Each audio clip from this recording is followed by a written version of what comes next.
would you say, and in your view, Dr. Tharoor, is India doing enough to build counterweights, economically or diplomatically, or are we being slowly squeezed in a multipolar world that tolerates neither neutrality nor defiance?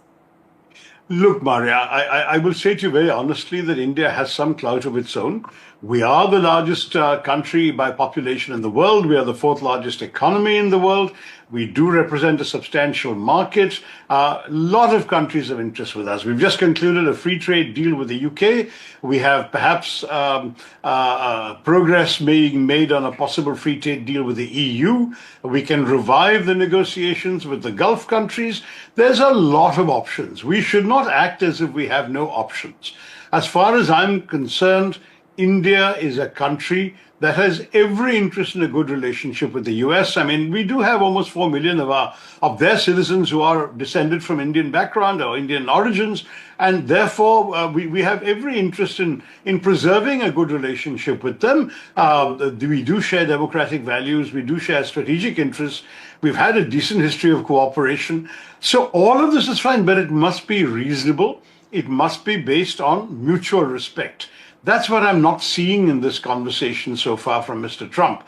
Now, let's accept that that's his style, and let's not overreact to it. In some ways, as I pointed out on the weekend in an event where I was asked this, in some American president says that the Indian economy is dead, I don't think he expects us to take him literally.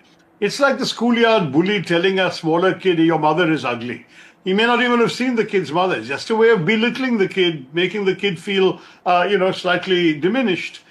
We have to be cool-headed and calm and not overreact to these terms and this kind of language. But at the end of the day, we have our own self-respect to stand for, and we must know as a country where we are prepared to concede something and where we're not prepared to concede something. We will have to do what is in our national interest. That is the basic bottom line, Maria. And as far as India is concerned, we are not friendless. If one window shuts somewhere, another window can open somewhere else. A lot of countries would like to have good relations with India. We represent a nation with some weight in the world. If Brazil, which is a much smaller economy than ours, can stand up to America, they're the only other country, by the way, with a 50% tariff, so can we. Dr. Tharoor, my last question to you. Here is US President almost on a daily basis taking to Twitter and making his policy announcements even as the talks are ongoing. India's response has been measured and very calibrated. But how do you deal with a bully of this nature who is constantly, who will really dial down the temperature? The temperature is at its all-time high. How do you go down from here, and who has to take that step? India can't. Well, the real work is happening at lower levels, Maria. Mr. Trump is not sitting across the negotiating table. He is posturing, and that's part of his country.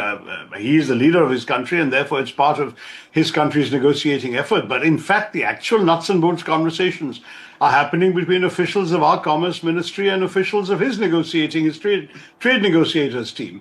We must rally behind our negotiators. They carry the weight of our national interest. We must encourage them to have both the courage and the clarity to defend it. But at the end of the day, what the political world has to convey to our negotiators is that while flexibility is a virtue, it has its limits. We can't buckle under pressure. And I must say that I'm hoping that our negotiators will go with open minds. I'm sure we don't have to be unreasonable on every issue. There are some issues on which we can make small concessions. I've often cited the example of Mr. Trump's insistence on selling us Harley Davidson motorcycles during his first term. India rightly conceded that because it made no difference to the vast majority of Indians. They used to sell about 83 Harley Davidsons. After we lowered tariffs, they sold about 280 Harley Davidsons. How many Indians are affected by all this? How much does it hurt the economy? Not at all. So like that, there will be items on which we can give in to the Americans because there will be items which only a small percentage of Indians, affluent Indians, can afford. Why not give the Americans some easy wins that way? But that doesn't mean buckling under pressure where our fundamental interests are involved, like agriculture. And that's where I said, Maria, our negotiators, I'm sure, No fools. They've been properly briefed, and if a fair deal is possible, they will come up with one, and we should embrace it. But if not, let us walk away with our dignity intact.